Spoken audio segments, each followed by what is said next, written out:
ये एक परी की कहानी है जिसका नाम होता है मेलेफिसेंट। वो मूस जंगल में रहती है और ये जंगल जादुई जंगल है जहाँ पर तरह तरह के जीव रहते हैं।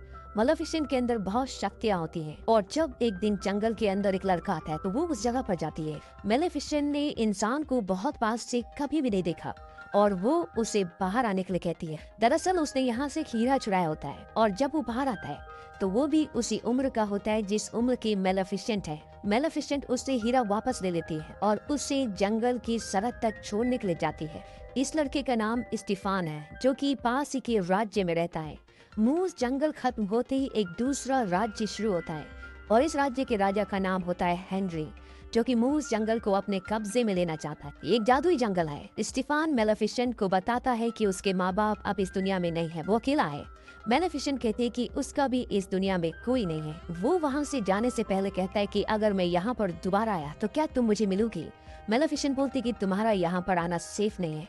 वो कहता है कि मैं फिर भी आऊंगा और वो उससे हाथ मिलाता है और जैसे ही वो उससे हाथ मिलाता है मेलेफिसेंट के हाथ पर करंट लगता है। वो कहता है क्या हुआ। मेलेफिसेंट बोलती है कि तुम्हारी रिंग, क्योंकि वो लोहे की होती है। मेलेफिसेंट उसे बताती है कि आयरन यानी कि लोहा परियों को जला देता है। इसके बाद स्टीफान वहाँ से चला जाता है लेकिन वो कई बार वापस लौट कर आता है और धीरे धीरे इन दोनों की दोस्ती बहुत गहरी हो जाती है और सालों पुरानी दुश्मनी जो परियों और इंसानों के बीच में होती है इन दोनों के जरिए अब वो खत्म हो चुकी है। और धीरे धीरे जैसे जैसे वक्त बीतता है इनकी दोस्ती प्यार में बदल जाती है और जब मेलेफिसेंट 16 साल की होती है तो ये दोनों एक दूसरे को किस करते हैं। वक्त बीतता जाता है और मेलेफिसेंट एक बहुत ही स्ट्रॉन्ग परी बन चुकी है। मूस जंगल की रक्षा मेलेफिसेंट करती है। वही दूसरी तरफ स्टीफान का लालच राज्य की तरफ होता है। बचपन में एक बार उसने मेलेफिसेंट से कहा भी था कि एक दिन वो उस किले में रहेगा। मेलेफिसेंट कई बार स्टीफान का इंतजार करती रहती लेकिन वो बहुत वक्त के बाद आता। मेलेफिसेंट को इंसानों के लालच और उनकी ईर्ष्या के बारे में कुछ भी नहीं पता था, लेकिन शायद उसे बहुत कुछ सीखना था। अब राजा हेनरी मूस जंगल को अपने कब्जे में लेना चाहता है, इसीलिए एक दिन वो अपनी सेना के साथ मूस जंगल की सरहद पर आ जाता है और तभी वहाँ पर मेलेफिसेंट आती है जो कि बहुत ताकतवर है। राजा को कहते हैं कि आगे मत बढ़ना। राजा कहता है कि राजा किसी भी परी से ऑर्डर नहीं लेता। मेलेफिसेंट कहती है कि तुम मेरे राजा नहीं हो। राजा हेनरी अपने लोगों से कहता है कि मुझे इसका सर ला कर दो और इसके बाद वो मूस जंगल की तरफ बढ़ते हैं और तभी जंगल के अंदर से अजीब अजीब से क्रिएचर्स बाहर आते हैं और इंसानों के बीच में और इनके बीच में जंग होती है और इस जंग में मेलेफिसेंट राजा हेनरी को पूरी तरह से जख्मी कर देती है और सारे इंसान यहाँ से भाग जाते हैं। अब राजा हेनरी जख्मी है। वो अपने लोगों से कहते हैं कि जब मैं राजगद्दी पर बैठा था तो मैंने लोगों से वादा किया था कि एक दिन मूस जंगल हमारे कब्जे में होगा और उसके अंदर जो खजाना है उस पर हमारा अधिकार होगा, लेकिन आज हम उनसे हार गए और मैं मर रहा हूँ और मैं इस कलंक के साथ मरना नहीं चाहता। जो भी उस पंखों वाली क्रिएचर को मारेगा जिसका नाम मेलेफिसेंट है, मैं उसकी शादी अपनी बेटी से करवा दूंगा और इस राज्य का राजा उसे बना दूंगा। यहाँ पर स्टीफान भी होता है और इसके बाद वो मूस जंगल जाता है और वहाँ पर वो मेलेफिसेंट से मिलता है और यहाँ पर वो कई सालों के बाद आया, लेकिन मेलेफिसेंट उसे माफ कर देती है क्योंकि वो उससे प्यार करती है। स्टीफान उसे बोलता है कि राजा हेनरी तुम्हें किसी भी कीमत पर मारना चाहता है, तुम्हें अपना ध्यान रखना होगा। मेलेफिसेंट को उसकी बातों पर यकीन है क्योंकि वो उससे प्यार करती है। ये बहुत देर तक बातें करते रहते हैं।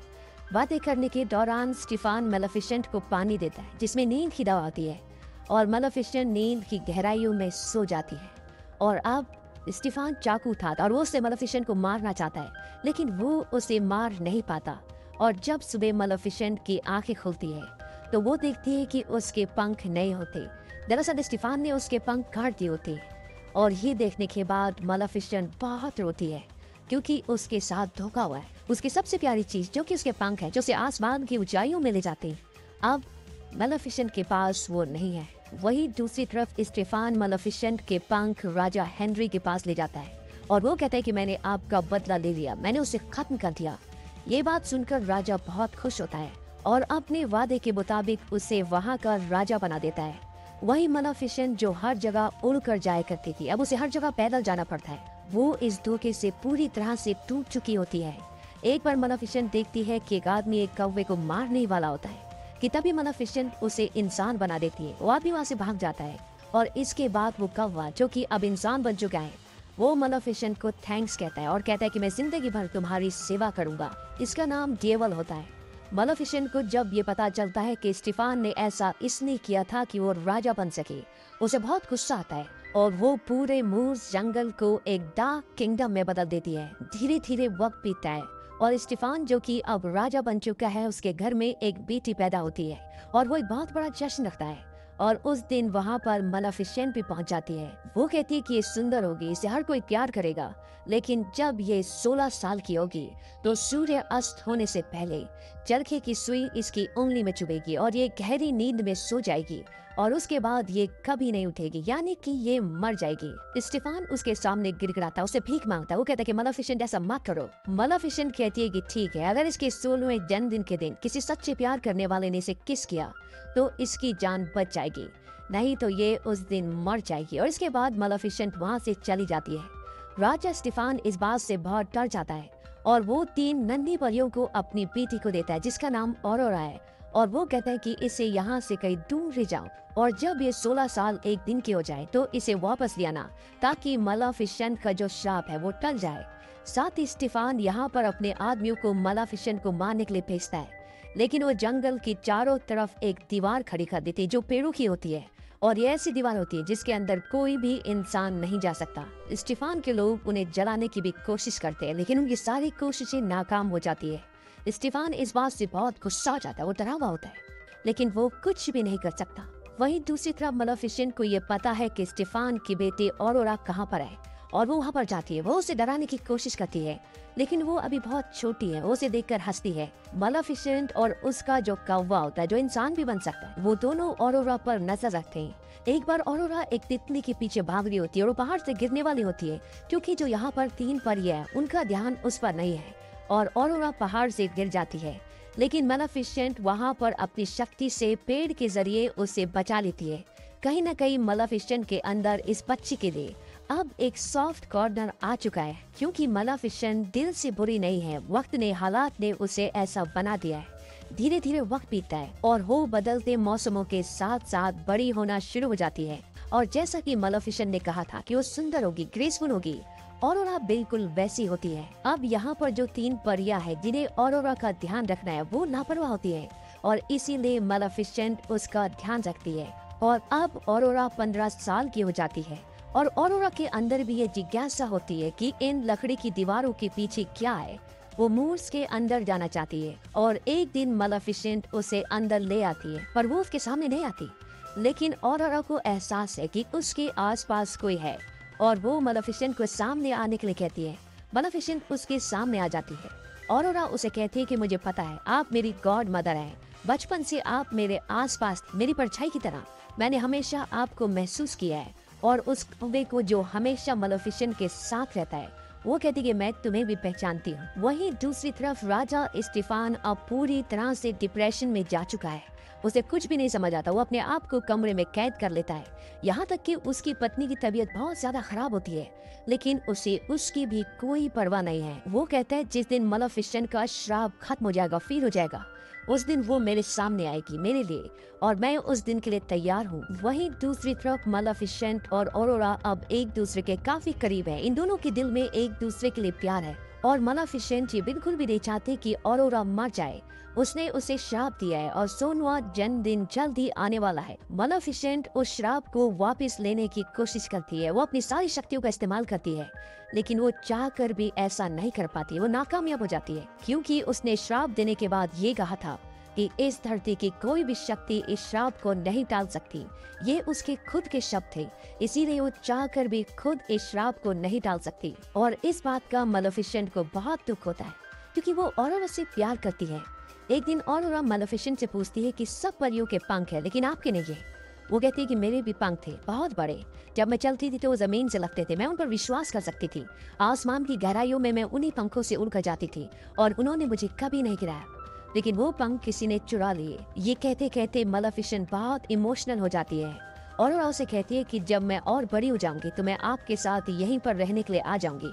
मलेफिसेंट कहती है कि तुम अब भी आ सकती हो।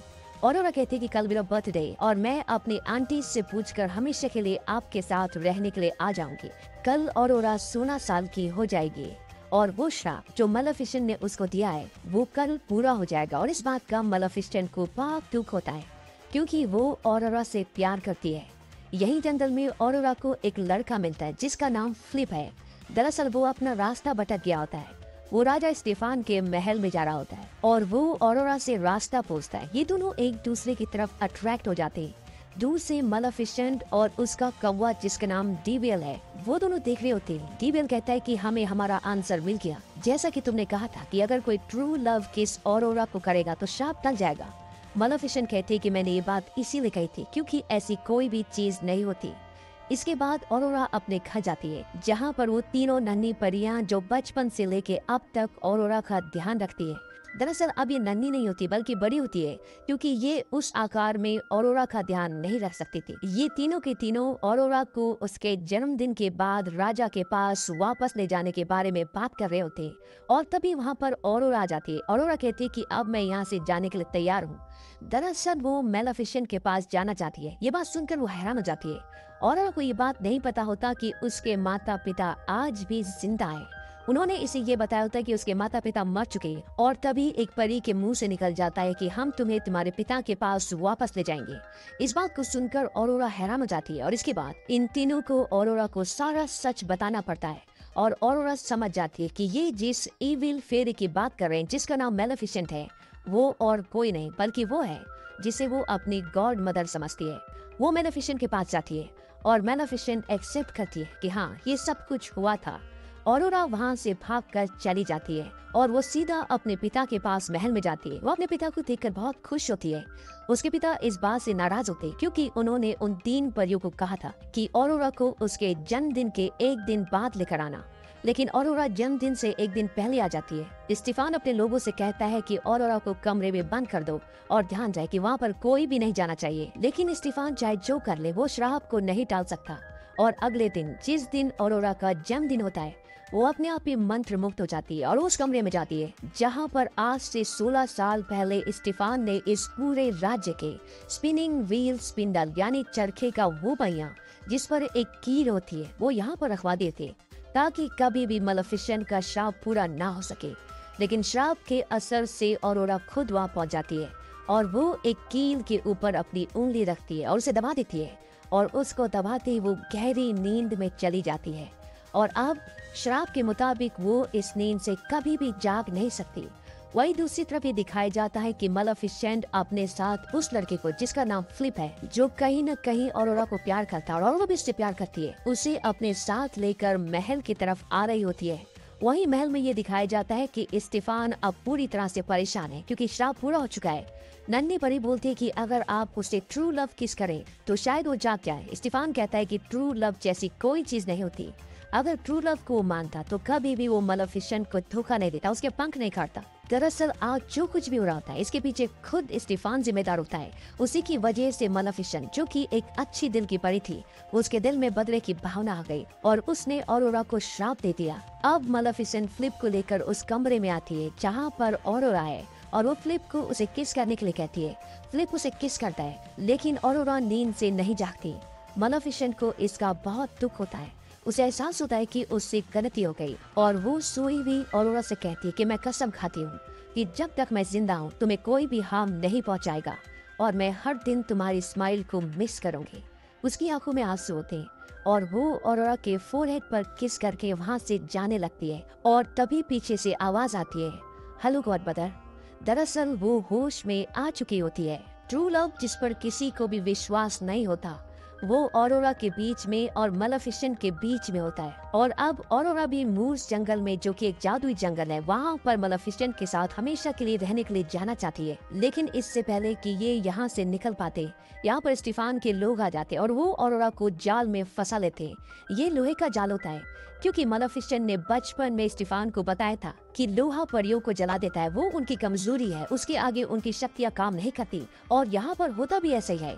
मेलेफिसेंट पूरी तरह से मजबूर हो जाती है लेकिन तभी वो डेविल जो कि कौवे से इंसान बन जाता है उसे एक ड्रैगन बना देती है और वो अपने मुंह से आग निकाल कर यहाँ पर बहुत सारे लोगों को जला देता है और मलेफिसेंट को आजाद भी कर देता है। लेकिन कुछ ही देर बाद सैनिक उसे अपने काबू में कर लेते हैं और चारों तरफ से मलेफिसेंट को घेर लेते हैं और स्टीफान उसके सामने आता है। उसने चारों तरफ से अपने आप को लोहे के कवच से ढका हुआ है और वो मलेफिसेंट को मारना चाहता है। वहीं दूसरी तरफ ऑरोरा को मलेफिसेंट के कटे हुए पर दिखते हैं जिसे कैद किया गया है और वो हिल रहे होते हैं। ऑरोरा उन परों को उस कैद से आजाद कर देती है और वो पर एक बार फिर से मलेफिसेंट के साथ आकर जुड़ जाते और अब मलेफिसेंट एक बार फिर से पहले की तरह उड़ सकती है। वो स्टीफान को अपने साथ उड़ाकर महल के टॉप पर ले जाती है। वो चाहे तो स्टीफान को मार सकती है लेकिन वो उससे नहीं मारती और वो वहाँ से जाने लगती है। स्टीफान पीछे से उस पर हमला करता है और ये दोनों महल के ऊपर से नीचे गिरना शुरू हो जाते हैं। स्टीफान ने मेलेफिसेंट को जकड़ा हुआ है इसीलिए उड़ नहीं सकती, लेकिन इससे पहले कि वो जमीन पर गिरती मेलेफिसेंट अपने पंख खोल लेती है और वो हवा में उड़ना शुरू हो जाती है और स्टीफान की जमीन पर गिरकर मृत्यु हो जाती है। और इस तरह से बुराई का अंत और अच्छाई की जीत होती है। अगली सुबह ये दिखाया जाता है कि मेलेफिसेंट मूस जंगल की दीवारों को जो उसने पेड़ों से बनाई थी उन्हें पूरी तरह से हटा देती है। साथ ही साथ वो मूस जंगल को पहले की तरह कर देती है। जहाँ पर हरियाली थी, तरह तरह के फूल खिलते थे, पेड़ डरावने और सूखे नहीं थे, यहाँ खुशियाँ थी। और साथ ही साथ वो ऑरोरा को यहाँ की क्वीन भी बना देती है और इस तरह से दो राज्य एक हो जाते हैं। इस कहानी में हीरो और विलन एक ही है और वो है मेलेफिसेंट।